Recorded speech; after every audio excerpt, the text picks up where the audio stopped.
I am always on the lookout for unique and interesting adventures that blend history, spectacular scenery, and educational opportunities that teach you something more about this place we call home, Oregon. Hi there, I'm Grant McComie, your host for Travel Oregon's Grant's Getaways. So for just a moment, imagine a time and place much different than today when gigantic icebergs floated across the broad-shouldered Willamette Valley. That's where we're headed today, an adventure in Oregon's past. Come on along as we learn more about Oregon's erratic rocks. Rick Thompson is a detective, not crime, but Oregon history. This way and this way. Well, maybe you could tell me whether those would have been made by a plow. I plow, I disc, I till. He's on the trail of one of our oldest mysteries, how hundreds of Montana granite stones ended up in farm fields in the Willamette Valley. The farmer is continuing to pick up these rocks every single year. What's that tell you? So they're just sitting there where the glaciers melted, and then he's finding them by stirring up the soil. Icebergs in Oregon? It's true, says Thompson, a member of the Ice Age Flood Institute. The iceberg sat there, melted, and these fell out. Evidence is all around, like the hiking trail at Fields Bridge Park in West Lynn, where 46,000 pounds of granite rests along the trail. This is a map of the Willamette Valley during the largest of the Lake Missoula floods.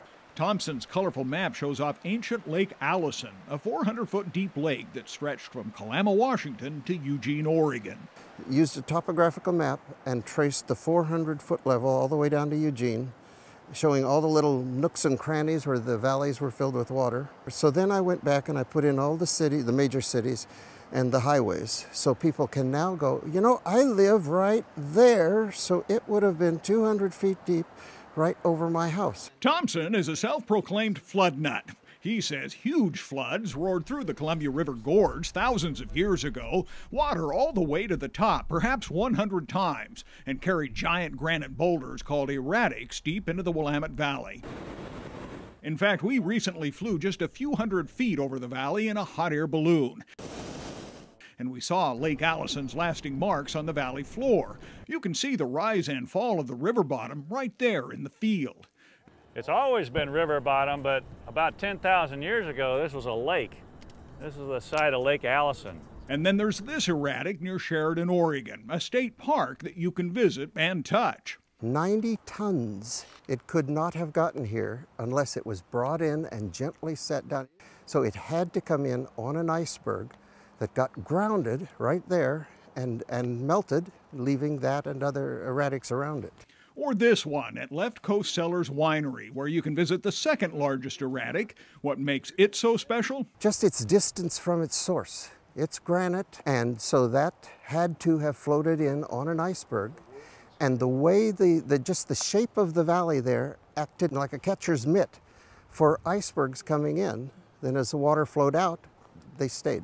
It affected the entire layout of the Northwest. It's why the shape of the Willamette Valley and the Portland Basin. The Lake Missoula flood is what brought the pioneers here, because all of the soil in the Willamette Valley and the Tualatin and Yamhill valleys was brought from Washington during the Lake Missoula floods. That's right. The rich soil that drew pioneers to Oregon arrived with the erratics. Had it not happened, Oregon agriculture might never have developed. We first discovered a Mastodon skeleton in 1962, and this just led into erratics. Last December, Yvonne Addington helped arrange the delivery of 2 giant erratics to the Tualatin Heritage Center. As president of the local historic group, she's betting the erratic story is something that people would like to know. First, they have to learn the story. Not many people know it. This is something to see to understand it. And if we can bring in a few more pieces like this, then they'll know what we're talking about. The center holds a mastodon tusk, and the nearby Tualatin Library houses the full skeleton. All the specimens were collected nearby. It's something that visitors can enjoy and the residents can enjoy, and has a special quality that no other city really has. Back out in Washington County, Thompson tracks down more erratics across farmland. He's developing an Ice Age trail that travelers can soon journey and learn more about the ancient forces that shaped the Oregon we know today. It's a detective story, and it's just coming out. And you love detective Right, stories, yes, don't you? yes, it's a mystery that we can solve, or at least we hope we can solve. I love a good mystery, don't you? You can learn more about Thompson's Ice Age Floods Institute, the Tualatin Heritage Center, and all the places that hold erratic rocks that you can visit right here on the Travel Oregon website. So until next week, get out here and explore the great Oregon outdoors and let Travel Oregon be your guide. For Travel Oregon, I'm Grant McComey.